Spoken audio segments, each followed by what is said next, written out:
Paris అంటే ఆకాశం నుంచి చూస్తే కింద జలాశయాలు, వాటిటి మధ్యలో నుంచి నడిచే రోడ్లు, ఓ పక్కన ఈఫిల్ టవర్ ఇలాంటి అందంగా ఉంటుందట. నేనైతే చూడలేదు. కాపోతే ఈ వీటిట్లో యూట్యూబ్‌లో వాటిట్లో వీడియో చూసినప్పుడు నాకు అంత డెప్త్‌గా కనిపించలేదు. సరే ఇదెందుకు గుర్తుకొచ్చిద్దంటే ఇందిరాగాంధీ తెనాలికి వచ్చినటువంటి సందర్భంలో ఆ తెనాలి పైనుంచి వెళ్తున్నప్పుడు కింద 3 కాలువలుంటాయి.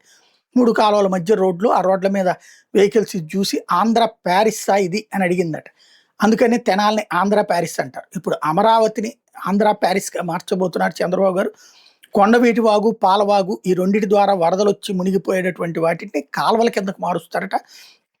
ఈ కాలువల్లో నీళ్ళని అంటే వాగులో నుంచి వచ్చేటటువంటి నీళ్ళని కాలువల్లోకి మార్చి, ఆ కాలువల్ని తీసుకెళ్ళి 6 చోట్ల రిజర్వాయర్‌లు కడతారట. ఆ రిజర్వాయర్‌లలోకి ఆ నీళ్లు పంపిస్తారట. అక్కడ ఆడుకోవడానికి, జల క్రీడలు, వినోద విహారాలకి అక్కడికి అందరూ టూరిజం చేయడానికి రావడానికి, కుటుంబాలతో రావడానికి ఏర్పాటు చేస్తారు. పెరుమాక దగ్గర ఒక రిజర్వాయరు, నీరుకొండ దగ్గర ఒక రిజర్వాయరు ఏర్పాటు చేస్తారట.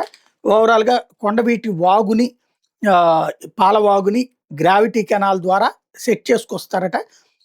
రిజర్వాయర్‌లు వచ్చేటప్పటికి నీరుకొండ, కృష్ణాయపాలెం, శాఖమూరు దగ్గరన ఒకటి 440 ఎకరాల్లో, ఒకటి 190 ఎకరాల్లో, ఇంకోటి 44 ఎకరాల్లో పెడతారంట. అంటే లైక్ ఏ చెరువు అనమాట ఇది రిజర్వాయర్ అంటే.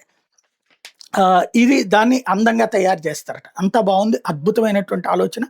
పైనుంచి చూస్తున్నప్పుడు కూడా చాలా గొప్పగా ఉంటది. టూరిజంగా కూడా బానే ఉంటది. కాకపోతే ఇక్కడే గుర్తు ఒకటే పాయింట్ ఏంటంటే రిజర్వాయర్‌లోకి వాగు నుంచి నీళ్లు పోస్తావు.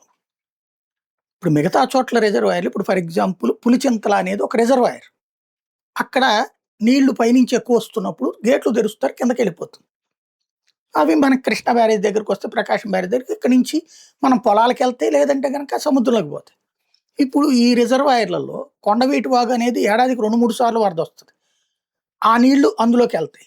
ఒకసారి, 2 సార్లు, 3 సార్లకి నిండిపోతుంది. ఆ తర్వాత ఆ నీళ్ళని వాడాలా? వాడకపోతే ఏమవుతాయి? చుట్టుపక్కల ప్రాంతాలు నిండిపోతాయి. ఇది చెక్ చేసుకోవాల.